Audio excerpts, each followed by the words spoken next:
wrong. Automation is not built to replace people. It is built to augment people and help them focus on where their impact is critical. And that is something that we follow a lot. A lot of automations, you mentioned it, I think, in your opening statements.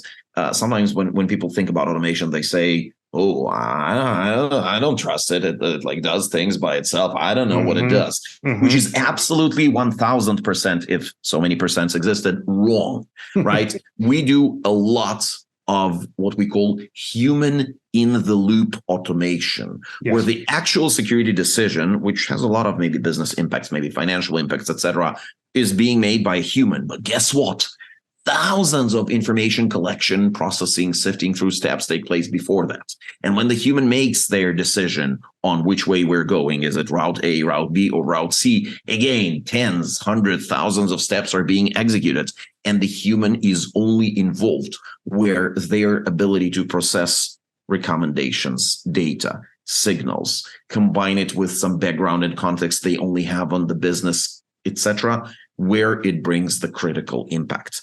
I truly believe that this is where the decision on, we're an organization that will adopt hyper automation. This is where it lays. I'm a big fan of science fiction myself. So all the ideas where robots are flying airplanes and so on and so forth, they are very appealing to me. This is not what we're talking about.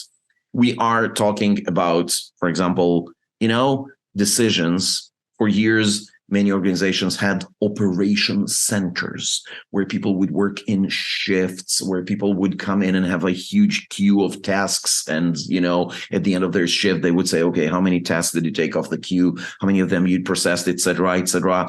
And that's a tough job. People get burned out. People, an average time spent on such a job is not great. It's always... Instead, we can take these very people and those that are their closest colleagues and turn them into, engineers in a sense. You know what? Come to think of it, the word engineer comes from root engine, right?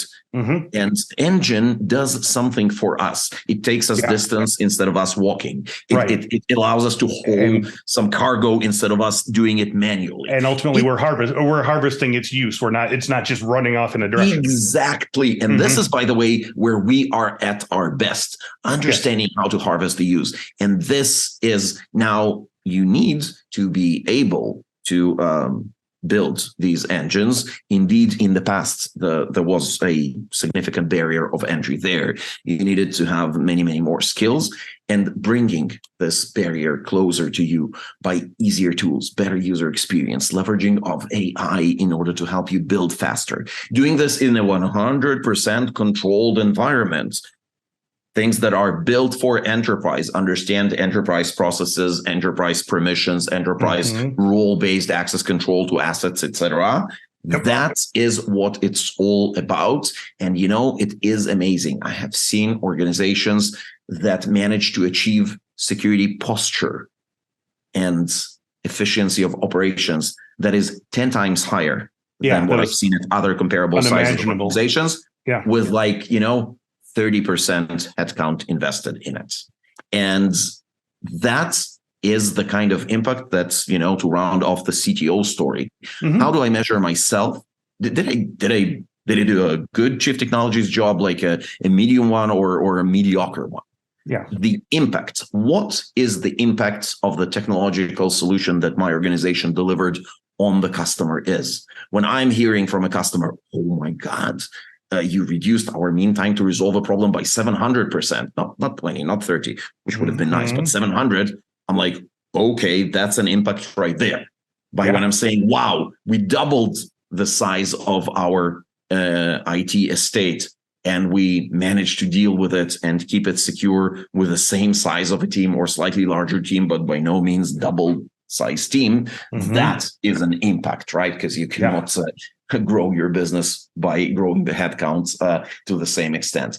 So that's, you said it yourself, right? Building engines that do the hard work for us. this is ultimately the job of a CTO. Yes. And sort of like the satisfaction you derive from it is by watching these engines work and deliver business outcomes. Have you seen Work Bites, the new security awareness training series from Infosec? Our team produced this series with 3 E's in mind, making security awareness training entertaining, engaging, and educational. Just go to infosecinstitute.com/free to learn more about this hilarious office comedy. And hey, let us know what you think about it.